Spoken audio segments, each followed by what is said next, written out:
Power isn't taken. It's cultivated slowly, silently in the shadows. And one of the most underestimated strategies in the game of power is strategic unavailability. When you're always present, always reachable, always responsive, you become predictable, accessible, replaceable. But the person who steps back, who is scarce with their time, selective with their presence, and indifferent to constant attention, that person holds the upper hand, not because they speak louder, but because their silence speaks volumes. In a world addicted to instant replies and constant validation, your absence becomes your strongest presence. This is not avoidance. This is calculated distance, a move only the powerful understand.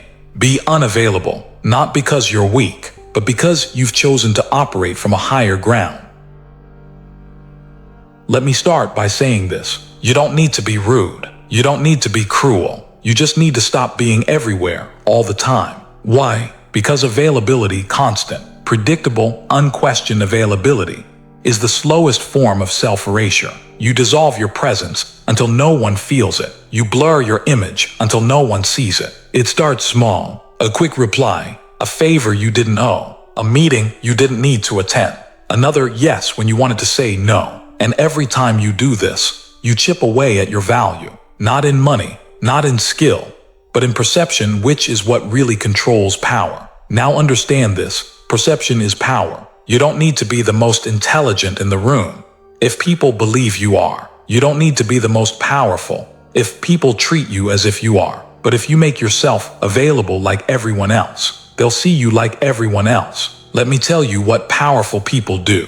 They withhold, they delay, they vanish, not out of disrespect, but out of design. Machiavelli would tell you, the prince must learn when to be seen and when to disappear. This is not arrogance, this is strategy, because when you are always there, your presence becomes white noise, predictable, ordinary, expected, and the human mind doesn't respect what it expects. It values what it can't quite figure out, what it can't quite catch. The moment people can reach you whenever they want, they stop trying. And once they stop trying, they stop caring. And once they stop caring, you are no longer respected. You are tolerated. And being tolerated is worse than being hated. At least hatred still acknowledges your existence. Toleration is silence, indifference, invisibility. Be honest with yourself. Are people calling you because they value you, or because they know you'll always answer? Do they invite you because they need your mind, or because they assume you have nothing else going on?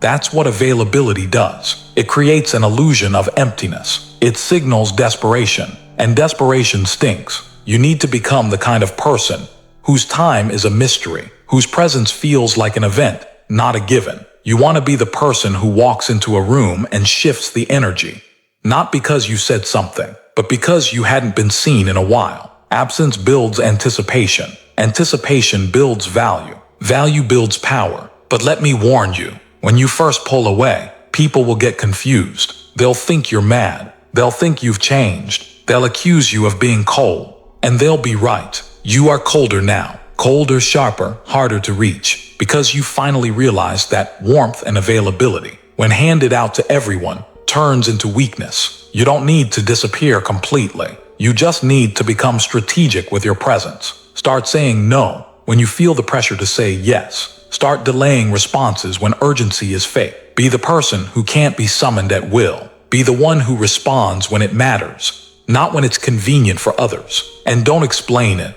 Don't justify it. Let people adjust to your distance. Let them talk. Let them guess. Let them wonder. That's the magic of being unavailable. You become a puzzle no one can solve, a fire no one can hold, a presence that can't be tamed. And in a world drowning in noise and attention seekers, your silence will scream. So withdraw, not out of weakness but out of wisdom. Pull back not to escape but to rise above.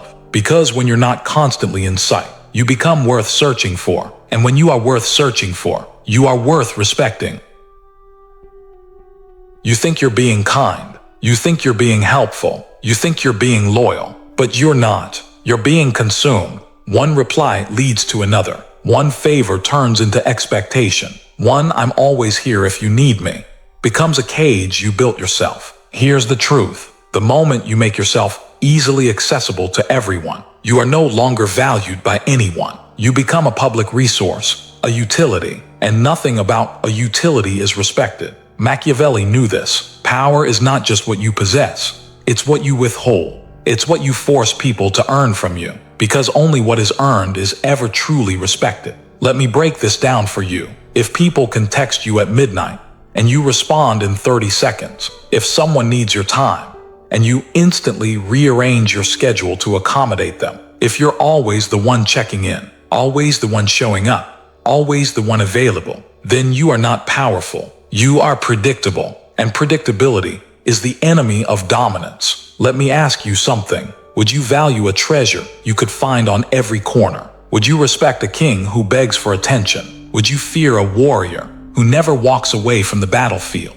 No, because power doesn't announce itself constantly. It appears when it chooses, and its rarity is what gives it weight. You want to be admired. Stop showing up uninvited. Stop giving your time to people who wouldn't bleed a second for you. Stop filling the silence with your presence, because when people always know where to find you, they never search. And if they're not searching, they're not valuing. That's what availability does. It removes the chase. It removes the hunger. It removes the tension. And tension is the heartbeat of respect.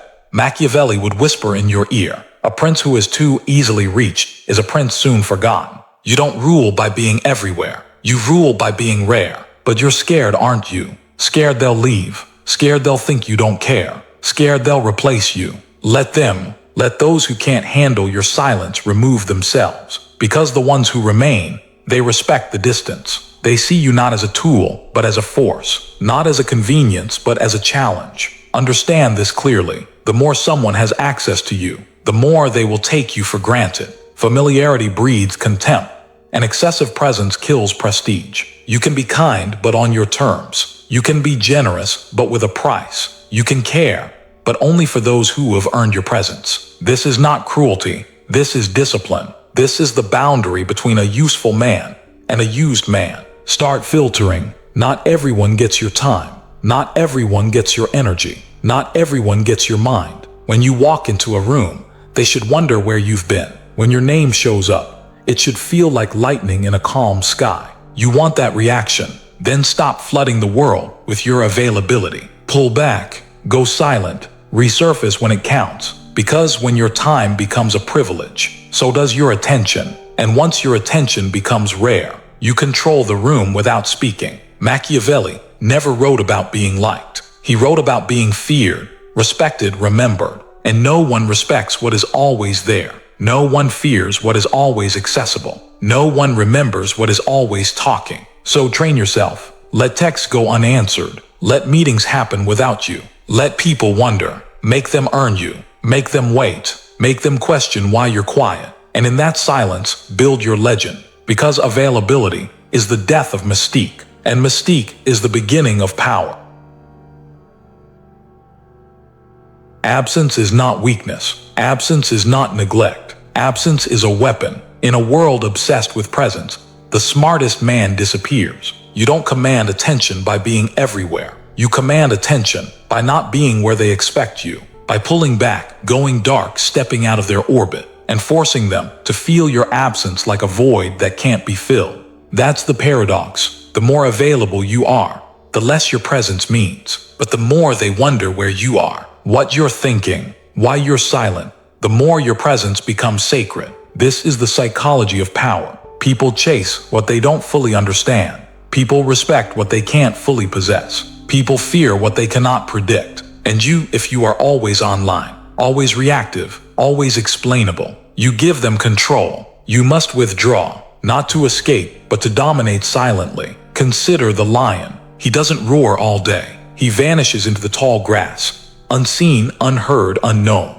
And in that stillness, he becomes more terrifying than a beast that never stops making noise. That's how you must live. Because when you are always accessible, you become an emotional servant. You are used, not respected. You are convenient, not essential. And here's the cruel truth. When people get too used to you, they stop listening. They stop looking. They stop caring. Not because they're evil, but because that's how human psychology works. The brain devalues anything it can count on too easily. Be water when they expect fire. Be silence when they crave a reaction.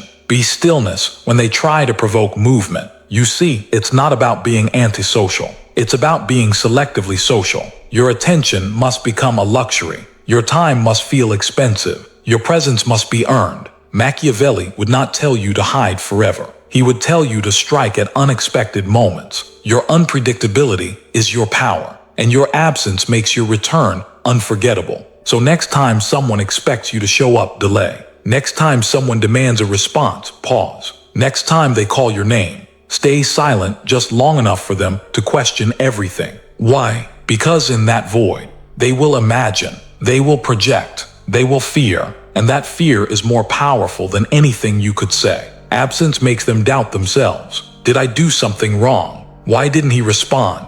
Is he ignoring me on purpose? Yes, you are. Not to hurt them, but to remind them that you are not to be accessed at will. You are not a toy. You are not a fixer. You are not a doormat. You are not theirs. You are your own. And only those who respect that boundary deserve a seat at your table. Now watch what happens when you remove yourself from their daily life. Suddenly, the texts become more thoughtful. The conversations grow more careful. The tone becomes more respectful, because now they know you are not guaranteed. You are not permanent. You are not replaceable. And if you walk away, they'll feel it. This is how kings behave. This is how rulers are remembered. Not for being available to all, but for being available to few. And those few were damn lucky. Your silence must become sacred. Your distance must become holy. Your presence must feel like prophecy. Every word you speak must feel measured. Every appearance must feel intentional. Every interaction must carry weight. So disappear, withdraw, be silent, let the world spin without you, and then return, not to explain, not to apologize, but to remind them you were never theirs. You were always the storm they couldn't control. A man who is always around is a man you can manipulate. A man who is always present is a man you can measure, but a man who's rarely seen, rarely heard, and never predictable, that man is feared. To be unavailable is not to hide. It is to elevate. You rise above the games because you refuse to play on anyone else's schedule. The Machiavellian mind understands this. Power is not always in your hands. Sometimes it's in your absence. Let others gather in the court. Let them talk, gossip, form alliances. And you are not there. And that unsettles them more than your presence ever could. When you are unavailable, your influence grows in silence. People begin to craft stories around you. They project strength, mystery, superiority. Why? Because they have no access to the truth. And in the absence of facts, myth takes over. You become a legend, not through force but through scarcity. When they see you too often, you become normal. When they can't reach you, you become power. You must become the ghost in the room, the whisper behind closed doors, the shadow that shapes decisions even when you're not invited. The king does not attend every conversation. The general does not answer every soldier. The ruler does not explain every move. They watch from above. They let the noise echo beneath them. And then they strike, not out of need but out of design. This is what the weak never understand. Being everywhere is exhausting. It's reactive. It's desperate. Being unavailable is calculated. It creates leverage. It builds demand. It controls perception. And in the realm of human psychology, perception is power. Machiavelli knew. When you withhold yourself, people become anxious. They question their worth. They obsess over your silence. They start needing your approval, your words, your attention. And you remain still. Not because you are cold, but because warmth from you is a rare flame, a controlled fire, not something they can steal, but something they must earn. This is how the world truly works. The man who is constantly available becomes a resource. The man who is unavailable becomes a standard. One is replaceable, the other is unforgettable. And here's the most ruthless truth. You must be willing to be misunderstood, to be hated, to be resented for not showing up, because in their resentment, they confirm your power. They wouldn't be angry if you didn't matter. They wouldn't be frustrated if your presence wasn't addictive. You control their emotions simply by choosing when not to appear. So pull back. Be the man who doesn't text back immediately. Be the man who leaves some questions unanswered. Be the man who walks out of the room without announcing his return. And when you do return, make it intentional. Make it sharp. Make it unforgettable. That's how kings move. That's how emperors rise. That's how legends are born. Your presence should feel like thunder. Your absence should feel like winter. If they get too used to you, they'll take you for granted. So vanish. Let them learn your value through distance. Let them wonder if they'll ever have you back. Because when they don't know where you are, they'll feel you everywhere. That is the power of being unavailable. That is the Machiavellian law of presence. Be rarely seen, be deeply felt, be never owned. Let the world orbit around your silence and rule without ever touching the throne. Human nature is predictable. People want what they can't have. They chase the one who doesn't chase back. They crave the one who remains just out of reach. That is why being unavailable isn't a weakness. It's a strategy. Machiavelli would tell you, to be rare is to be powerful. The most desired things in the world are the ones we cannot touch easily. Gold, status, freedom, mystery. They are valuable not just for what they are, but because of how little of them there is. And the same principle applies to you. If you're always around, always responding, always saying yes, you kill your mystique. You remove the tension that makes people respect you. You become predictable, common, and in time disposable. Let me be blunt. You are either a need or a convenience. Those who are always available become the latter. They are used, not valued, tolerated, not respected. But when you are hard to access, when your time, energy, and presence become limited, people start assigning you importance. They interpret your silence as depth, your distance as strength, your absence as proof that you have options, purpose, and power. It's not about arrogance. It's about value. Scarcity creates demand. Demand creates desire. Desire creates power. And power keeps you untouchable. You see, the average man is addicted to validation. He gives himself away for crumbs of attention. He answers every message, explains himself to everyone, attends every invitation, and in doing so, he dilutes himself. He becomes background noise. But not you. You're not average. You move on your own time. You don't rush to be understood. You don't bleed for people who haven't earned your loyalty. You don't reveal yourself just because someone asks. You control access, and with access, you control influence. Even in economics, value is tied to scarcity. Diamonds are valuable because they're hard to find. Limited editions are prized because only a few exist. Rare books, rare art, rare talent. It's the rarity that creates reverence. Apply that principle to your identity. Be the man who doesn't show up for every conversation. Be the man whose presence must be earned, not assumed. Be the man who understands that people appreciate what they must work for. Your availability should feel like a privilege, not a guarantee. Because once someone gets used to you, they stop respecting the weight of your presence. They treat your time like it's infinite, and your energy like it's free. You must break that pattern. And yes, people will get uncomfortable. They'll accuse you of being distant, aloof, cold. Let them. That discomfort is a sign. The power dynamic is shifting. They're no longer in control of when and how they get access to you. You are. They'll try to guilt you back into being who you were. Always answering, always showing up, always giving. But you're done with that. Your presence is now a statement. Your time is now an investment. Your silence is now strategic. Because here's the truth. When you're too easy to reach, people become lazy with your worth. But when they don't know when you'll return, they remember everything about you. They pay attention to every word you've said. They replay your energy in their minds. They imagine your thoughts, your moves, your reactions. You become unforgettable, not because you were loud, but because you were rare. And in a world that's drowning in noise, being rare is the loudest thing you can be. So stop making yourself too accessible. Stop explaining yourself to people who haven't earned your truth. Stop diluting your essence by overexposing your soul. Every time you pull back, you create tension. Every time you go silent, you create curiosity. Every time you disappear, you amplify your presence. Not because you're weak, but because you're too powerful to be everywhere. Let them chase. Let them wonder. Because when they finally realize you're not just anyone, they'll realize they can't treat you like everyone.